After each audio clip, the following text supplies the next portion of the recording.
Look guys, this right here is so evident to the point that everyone can see it and everyone can notice it. That today, the exact same thing is happening to Vini that already happened to Cristiano Ronaldo 1 decade ago. And what do I mean? That everything he did, dancing, scoring, being happy, anything, was said to be provocative, was said to be arrogant, while the guy on the other team did the exact same thing and was praised for it.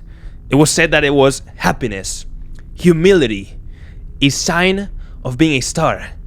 And that's why I decided to make a longer video, more detailed, with actual face to camera on the other channel right here. And well, I will also show you the trailer right here in a couple of seconds for the video, so that in that way you can decide if you do want to watch it.